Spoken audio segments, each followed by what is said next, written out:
WhatsApp guys, welcome to today's live trade video. तो जैसा कि आप मेरे बिटकॉइन का लाइव ट्रेड देख सकते हैं, ये ट्रेड करंटली मेरा रनिंग है। और पॉइंट्स वाइज अगर आप देखेंगे तो ऑलमोस्ट 1100 पॉइंट्स का प्रॉफिट इसमें चल रहा है। परसेंटेज वाइज देखेंगे तो 275% के करीब इसमें प्रॉफिट चल रहा है। आज के इस अपडेट वीडियो में मैं आपको एक्सप्लेन करने वाला हूँ क्या सिंपल सा लॉजिक था यहाँ पे बिटकॉइन को बाय करने के पीछे। जैसा कि आप देख सकते हैं, बिल्कुल बॉटम पे हमारी एंट्री हुई। सुबह ऑलमोस्ट ये मेरा ब्रेक इवन हिट करने वाला था, लेकिन ब्रेक इवन हिट करते करते रह गया। और उसके बाद ये सीधा हमको अपसाइड जाता हुआ देखने को मिला। तो बिल्कुल बॉटम पे हमारी एंट्री थी इसमें। तो आज के इस अपडेट वीडियो में मैं आपको एक्सप्लेन करने वाला हूँ क्या देख के इसी लेवल पे मैंने बिटकॉइन को बाय करा था, और क्यों यहीं से हमको अपसाइड जाता हुआ देखने को मिला। तो चलिए स्टार्ट करते हैं इस वीडियो को बिना किसी देरी के। तो जैसा कि आप देख सकते हैं, अगर मैं आपसे 4 आवर के टाइम फ्रेम पे बात करूं, तो 4 आवर के टाइम फ्रेम पे अगर आप देखेंगे तो ये जो जोन था जहां पे मैंने बाय करा इसको, ये जो लेवल था ये प्रीवियसली एक रेजिस्टेंस की तरह एक्ट कर रहा था बिटकॉइन में। तो ये एक रेजिस्टेंस जोन था जहां से कई बार ये हमको रेजिस्टेंस लेता हुआ देखने को मिला। उसका बाद इसका जब ब्रेकआउट हुआ तो ऑलमोस्ट अगर आप देखेंगे तो 1700 पॉइंट्स की कैंडल हमको देखने को मिली। उसके बाद ये रीटेस्ट हुआ तो यहीं से ही हमको सपोर्ट लेके अपसाइड जाता हुआ देखने को मिला। तो बहुत ही इंपॉर्टेंट जोन था ये, जहां पे मैंने इसको मार्क करके रखा था। इसी लाइन पे मैंने इसको एंटर करा। तो ऐसा नहीं कि मैंने सपोर्ट रेजिस्टेंस फ्लिप देख के यहाँ पे बाय करा, उसके पीछे भी एक लॉजिक था। हर सपोर्ट जोन तो हर जगह होते हैं, लेकिन क्या वो काम करते हैं? बिल्कुल नहीं, हर बार ऐसा नहीं होता। कई बार उसका सीधा ब्रेकडाउन भी हो जाता है। लेकिन इस केस में मैं बहुत ज्यादा श्योर था। उसके पीछे भी एक लॉजिक है। अगर आप कैंडल का स्ट्रक्चर देखेंगे, ये हमको फॉल होता हुआ देखने को मिला ऑलमोस्ट 81,000 से 78,676 तक। तो यहाँ पे जो स्ट्रक्चर था वो ऑलमोस्ट कंप्लीट हो चुका था। कैंडल का स्ट्रक्चर अगर आप देखेंगे, पूरी जो सेलिंग का प्रेशर था वो यहाँ पे एग्जॉस्ट होने लगा था। और इस जोन पे जब ये ग्रीन कैंडल बनने लगी और ये हमको साइन ऑफ स्ट्रेंथ दिखाने लगा। और मेन चीज अगर आप देखेंगे तो स्टॉप लॉस मेरा कितना छोटा था इसमें, जो मेरी एंट्री प्राइस है वो है 78,816। 78,816 पे मैंने इसको एंटर करा था। इधर मैंने इसको एंटर करा। स्टॉप लॉस था मात्र इस कैंडल के नीचे, 125 पॉइंट्स का स्टॉप लॉस था, 125 पॉइंट्स का स्टॉप लॉस था। मेन चीज यही देख के मैंने इसको यहाँ पे एंटर करा कि सिर्फ 125 पॉइंट्स का स्टॉप लॉस है। और यही देख के मैंने इसको यहाँ पे एंटर की कि रिस्क रिवॉर्ड बहुत अच्छा बन रहा था। अगर यहाँ से नीचे भी जाता ना एक कैंडल और बना के, तो उस केस में मेरे को सिर्फ 125 पॉइंट्स का घाटा होता। लेकिन अगर आप देखेंगे जो पॉइंट्स वाइज, करंटली इसमें 1100 पॉइंट्स हमको प्रॉफिट होता हुआ देखने को मिल रहा है। रिस्क रिवॉर्ड वाइज अगर आप देखेंगे तो 1:9, 1:10 का रिस्क रिवॉर्ड इसमें हमने निकाल लिया।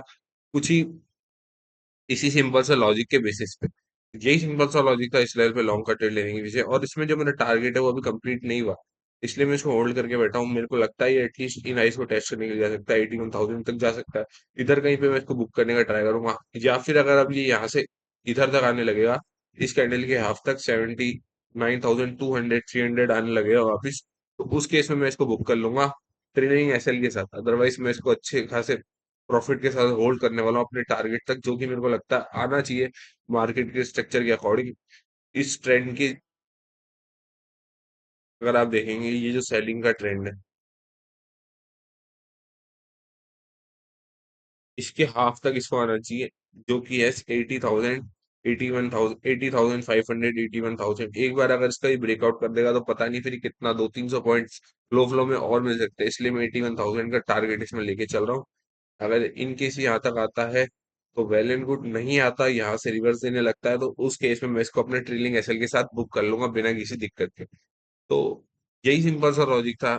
आप जैसा कि देख सकते हैं कितनी सिंपल चीजें मार्केट में वर्क करती है, लेकिन लोग क्या इंडिकेटर्स के पीछे और पता नहीं क्या क्या करने लग जाते हैं, और कहाँ पे और कहीं भी ट्रेड ले लेते हैं। मेन बात तो यहाँ कहीं पे मैंने बाइंग नहीं करी। अगर आप देखेंगे पूरे फॉल में कहीं भी मैंने ट्रेड एग्जीक्यूट नहीं करा बाइंग का।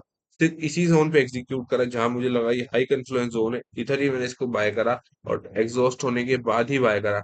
अगर इसको सीधा ब्रेकडाउन करता तो यहाँ पे ऑब्वियसली मैं ट्रेड ही नहीं लेता, मैं वेट एंड वॉच करता उस केस में। तो इसी तरह आपको ट्रेड लेना है। ऐसा नहीं है आप हर कहीं बाइंग करने लग जाएंगे, हर किसी जोन पे आप बाइंग का ट्रेड ढूंढने लग जाए, सेलिंग का ट्रेड ढूंढने लग जाए, तो उस केस में आपको लॉस ही होता हुआ देखने को मिलेगा। कुछ फायदा तो होगा नहीं, उल्टा आप ब्रोकरेज चार्जेस फीस में ही फंस जाएंगे।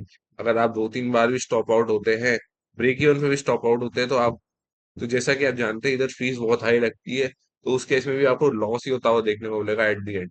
तो इसलिए मैं आपको कहता हूँ कि पेशेंटली अपने सेटअप्स का वेट करें। और मेन बात है मार्केट को बताने दे कि यहाँ पे बाइंग करना है। ऐसा नहीं है अपने से ही बाइंग कर ले। जब यहाँ पे रुकने लगा, एग्जॉस्ट होने लगा, तभी मैंने इस कैंडल पे इसको बाय करा।